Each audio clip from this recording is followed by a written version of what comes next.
Ever feel like those pesky squash bugs demolished your zucchini plants overnight, right when they were about to flourish? What if I told you there's a way to predict exactly when those little buggers will strike? It's like having a crystal ball, but for garden pests. You caught our attention with this article about using something called growing degree days to predict pest life cycles. Today's deep dive is all about understanding this surprisingly simple concept and how it can become your secret weapon for a thriving garden and a lighter environmental footprint. Now, I don't know about you, but I'm someone who thrives on straightforward solutions. Tell me, is this GDD thing really the magic bullet it claims to be? It's certainly a powerful tool. GDDs provide a way to measure the accumulated heat that insects and other organisms are exposed to over time, which dictates their development. We're not just talking about counting calendar days, but understanding the heat units. They need to say progress from egg to hungry larva. So it's not just about time, it's about hitting that sweet spot of warmth they need to reach their peak troublemaking potential. Precisely. Think of it like baking a cake. You wouldn't just set a timer for 30 minutes and assume it's done right. You need a certain amount of heat for it to bake properly.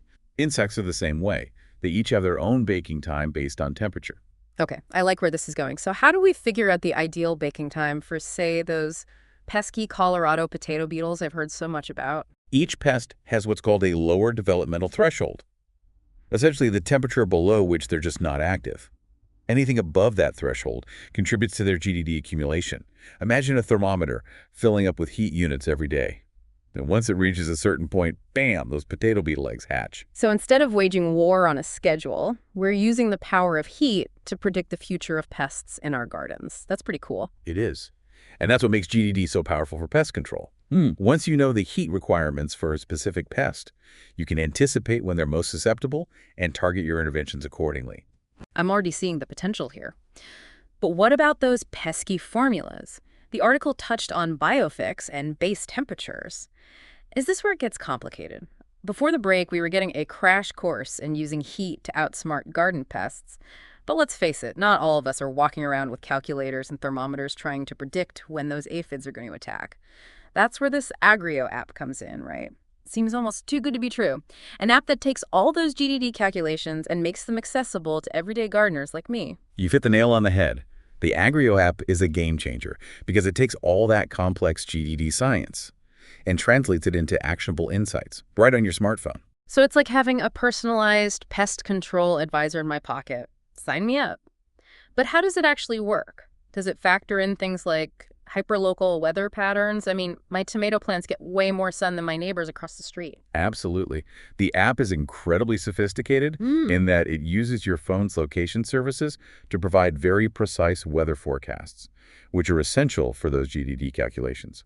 Because even a few degrees difference in temperature over time can make a big impact. It's amazing to think that even within a single neighborhood, there can be such variations in microclimates. Exactly. And this app accounts for that, ensuring the predictions are tailored to your specific garden. So if I'm picturing this correctly, I download the app, tell it what I'm growing and which pests I'm worried about, say those potato beetles. Yeah.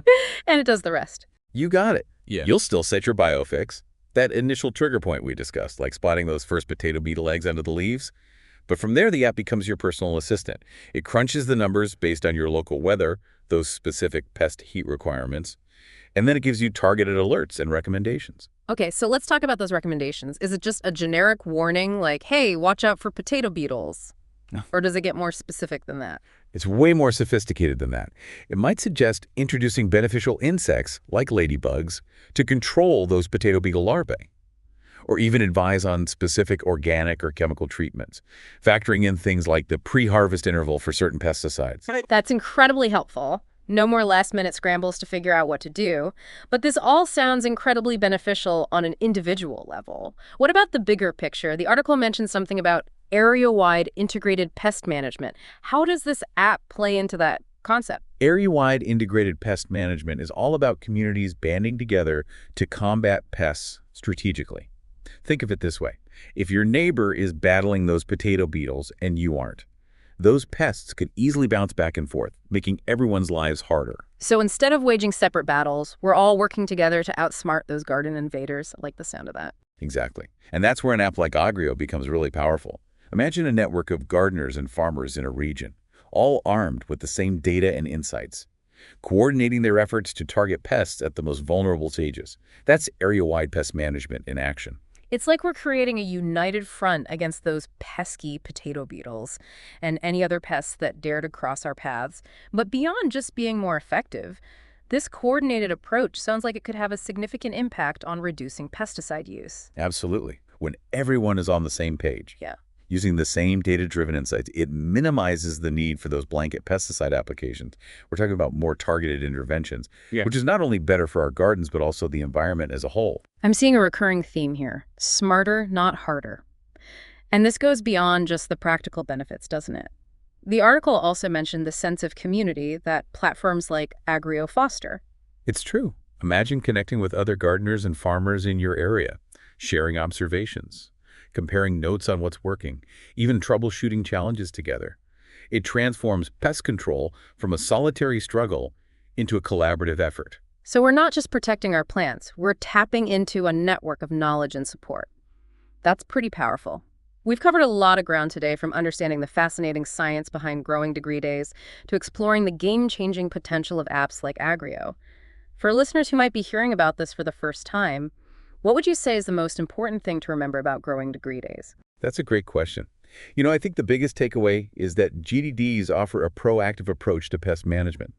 By understanding how heat impacts the life cycles of these insects, we can anticipate their activity and intervene at the most opportune times, ultimately leading to healthier gardens and a healthier planet. It's like that old saying, knowledge is power.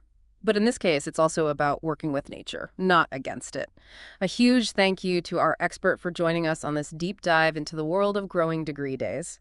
And for all of you listening in, we hope this episode has sparked your curiosity and maybe even inspired you to try out this innovative approach in your own gardens. Until next time, happy gardening.